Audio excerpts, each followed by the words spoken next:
Samit, we also reported this morning, and you did that report on the Goldman Sachs note on OMCs, and we've seen how markets have opened and the impact on OMCs. We're talking about IOC, HPCL and BPCL, among others. Let's recap that, because it's important to tell our viewers who may have missed that report this morning on why Goldman Sachs is so bullish. We've already seen a run-up in stocks.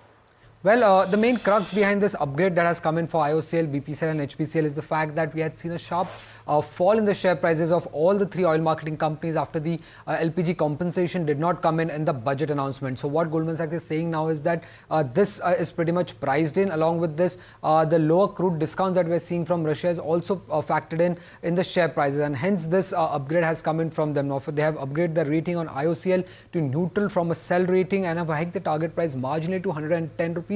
They are saying that IOCL has underperformed its other peers, and now the risk reward appears to be pretty much balanced, and hence they have upgraded the rating on IOCL to neutral. For BPCL, they have upgraded the rating to buy from neutral and have cut the target price marginally to 360 rupees. For BPCL, they are saying that capital expenditure is still undergoing for the company. However, the free cash flow yield would come in at around 10%, which is still below compared to what other peers would report, like HPCL. For HPCL specifically, they have upgraded the rating to buy and have hiked the target price to 400. Now, one of the major reasons why they have increased the target price is that because they're expecting the company's EBITDA to grow at a CAGR of nearly 40% over FY25 to FY27. And for all the three oil marketing companies, they're also bullish given the fact that they're expecting free cash flow to increase in FY26 and FY27. And as per Goldman Sachs, that is the main trigger for the share price rally for OMCs to come in going forward. And hence they are bullish on the oil marketing companies.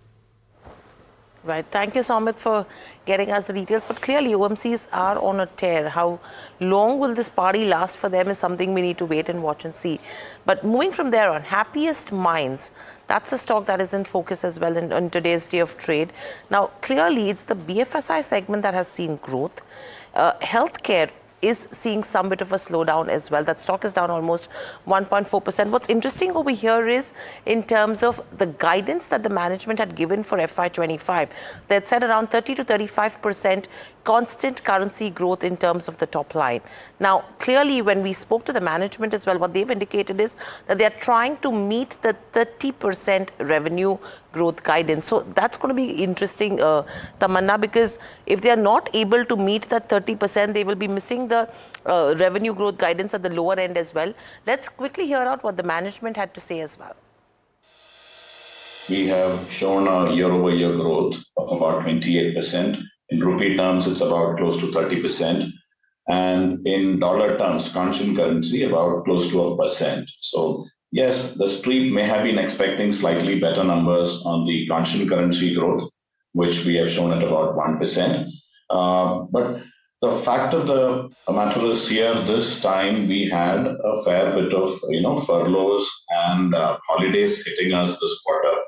After the acquisitions, we have grown deeper into BFSI as a segment, and we are seeing that BFSI has pretty weak Q3, or the October, November, December quarter tends to be weak given the way the holiday structures, the statutory leaves, and those things happen. So we are coming to grips with that, but despite all of that, we took some revenue enhancement measures, and we've been able to grow at about 1% in dollar terms. All the other metrics of EBITDA, or be it operating margin, we have performed ahead of what typical expectations were, and EBITDA number is at 22.1% for the 9-month period, which is ahead of the guidance that we gave for 20 to 22%. So in all, revenue for the 9-month period and for the 3-month period, we are very close to the forecast that we had given to the market, which was 30 to 35%, and then we subsequently corrected, saying 30% is what we are going to target, and we are reasonably close to that.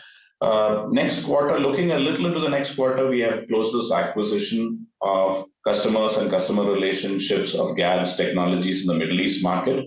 We are looking to consolidate that, and that's almost 100% BFSI and infrastructure application services, application maintenance business. We are looking to grow into those accounts, cross-sell, upsell, and consolidate that starting immediately, almost immediately, because some of them are our existing customers, And we also have a reasonably good presence in the Middle East. So the consolidation benefits should see trickling in quite early. So we are looking at that and the organic growth in Q4 put together, trying to, the attempt will be to make sure that we try to reach the 30% number or hit that to the extent possible.